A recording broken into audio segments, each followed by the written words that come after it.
James, great to see you. Last time we were together was in Qatar, and it was a difficult time for you with the injury and wanting to play in the World Cup. So much has happened since then with Leicester City, a move to Spurs, and in particular in your life. Congratulations, very busy summer. The arrival, 4 weeks ago of twins, Delilah and Rome. Very busy time for the Maddison household. How's it been? It's been tiring, yeah. No, it's been really good. It's been it's quite a whirlwind kind of off-season for me, really. It wasn't just your normal chilled holidays, really. Managed to get a little break, and obviously the transfer stuff and having my newly born twins, and it was quite hectic, quite full on.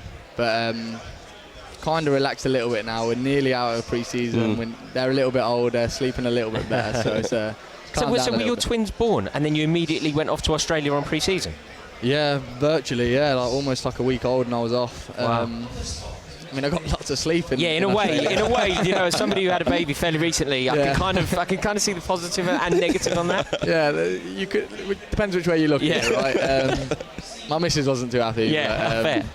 No. Obviously, it's precious time when they're very newborn, but so I couldn't get back quick enough, especially at the end. You know, like I was missing them a lot, but they were all good. Pre-season, the tour was really good. And how did you find that experience? You know, joining up your team, going across to Australia, where they're Premier League mad, if you like. Was it a different experience to some of the other pre-seasons that you've had? Yeah, definitely a lot more travel. I think we obviously went to Australia, which was 20 odd hours, and 7 hours to Thailand, a few hours to Singapore, and then 14 hours back or something like that. It was, but I feel like pre-season tours, very important, just because that's your time to then almost knit and gel with your new teammates.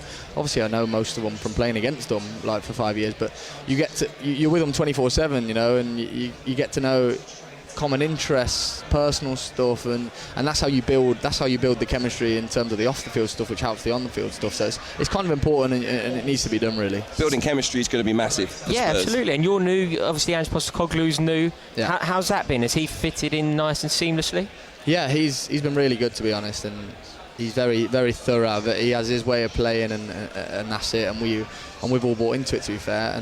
And the lads have been brilliant, really, really taking it on. And so obviously it might be a little bit different especially because Tottenham previously have kind of had, you'd probably agree, more defensive-minded managers, and the gaffer's not like that at all. He's very front foot, very attacking, and he believes in that, and his messages tactically and in meetings and stuff, you can tell he believes in that. He says it with real authority, and it's straight down the line, very honest man. So all the lads buying into it, and hopefully that can bring us success. Yeah.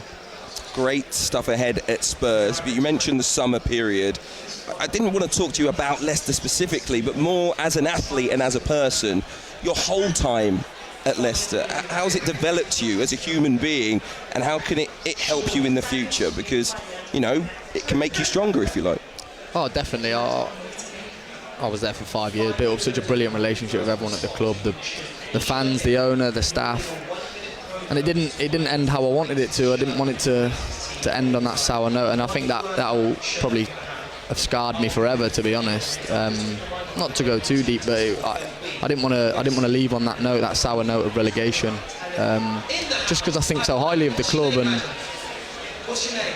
it's almost like a bit of a pride hit for us players, because being the players who took Leicester back to the Championship, which isn't nice, but. Listen, we're professionals, we get on with it, we dust ourselves down. This is my new journey. Touch wood, fingers crossed Leicester can come straight back up. I think they've got a really good chance to do so, and I really hope they do, because it's a fantastic club. But yeah, Tottenham's my club now. Blinkers on, onwards and upwards. Yeah. Can I ask you about that move to Tottenham? I think it's an interesting one. Obviously, everybody recognises the stature of Tottenham and who they are and what they represent. But I think because of your ability, some may have naturally assumed that you would end up going to a team that were already in the Champions League. Was it ever a consideration for you, or were you always hoping to sign for Tottenham? I didn't. Yeah, you talk about the Champions League. I think obviously Tottenham didn't qualify for the Champions League this season.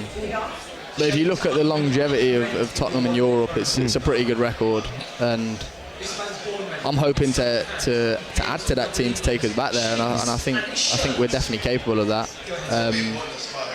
Champions League football is obviously a big pool, and everyone wants to play in the Champions League. But if I didn't think that Tottenham could be straight back in the Champions League this year, I wouldn't have signed, you know. And the manager shared the same vision. And it was almost a little bit like I could see myself playing for Tottenham, you know. And that's important, where you can kind of piece yourself when you come to a place in your career where you have to make a decision. We're trying to piece you into it as well. Yeah. Number 10, James Maddison, creative ability that you have. Is that the responsibility that Ange Postecoglou is going to give you? Well, yeah, the way I'm going to play will never change. That's what I'll always try and be, that creative goal scorer midfielder who takes risks, and it won't always work. Like, that's the nature of it, and sometimes it will, and hopefully more than not it will. And Ange and the gaffer and the club wanted to recruit my services because they will probably see me as that player who can be that for Tottenham. So hopefully I can repay them. And quite loud, isn't it? Yeah, it is. Loud in the ear. The party's getting started for TNT Sports behind us. No, I hope that they see me in that, and hopefully I can repay their trust and their faith in me. Yeah. And what about your hopes for your time in North London, generally speaking? Are you hoping to... Is it silverware? Obviously, there's been a bit of a drought of silverware at Tottenham. Is that your personal ambition there? Definitely, yeah. It's well documented by you, like that Spurs haven't won a trophy for a long time, isn't it? The media. But if I didn't think that Tottenham were capable of winning the trophy, then I wouldn't have gone there. And I genuinely believe that. So people will write whatever they want to write, but we need to have that focus and that determination and that hunger to be the team that does bring Tottenham silverware. So that's the aim, that's the ambition. He who has no name, let's call him Voldemort. Number 9 for Spurs, so important to achieving all the things that you just mentioned. And for you as a creative player, you've played with great players, and you've played with Harry, of course, with England. But playing behind him, how much are you looking forward to that? Harry's a brilliant player, and arguably the best number 9 in world football, in my opinion. I actually think he is the best number 9 in world football. And of course, yeah, we've obviously played together at England, and he's a brilliant, clever player, and someone who can do it all. So who wouldn't look forward to playing with that? Have you got any specific goals for the new season, maybe individually or as a team? Anything specific that you're hoping to achieve? To be fair, I normally try and keep my individual targets more short term, because if I never really say I want to hit 15 goals or I want to hit, because if you sometimes say you go for a little bit of a dry patch in terms of goals, you kind of think, I'm off track of hitting 15 goals. Whereas if you set yourself more short term, like literal, like go and play well at the weekend, certain amount of goal involvements and wins, points. I think the short term goals, if you stick to them and try and navigate your way to them, the long-term goal normally ends up happening anyway. So I kind of do it like that. Has Ange Postecoglou spoken to you about improvements in your game that he would like to see?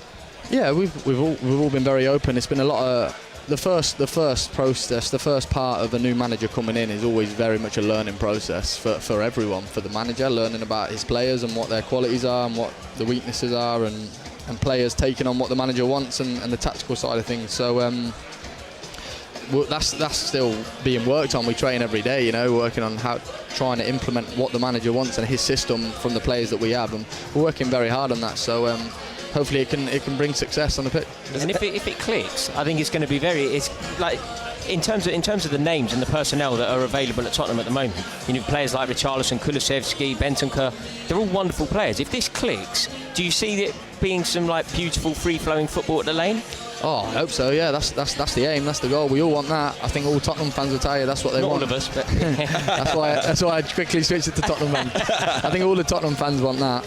And that's the way the manager wants to play, and that aligns. And when I spoke to him, like I've said numerous times on the phone, he reiterated that's the way he plays, and it's music to us attacking players' ears. So if it does flow, then fantastic. Yeah.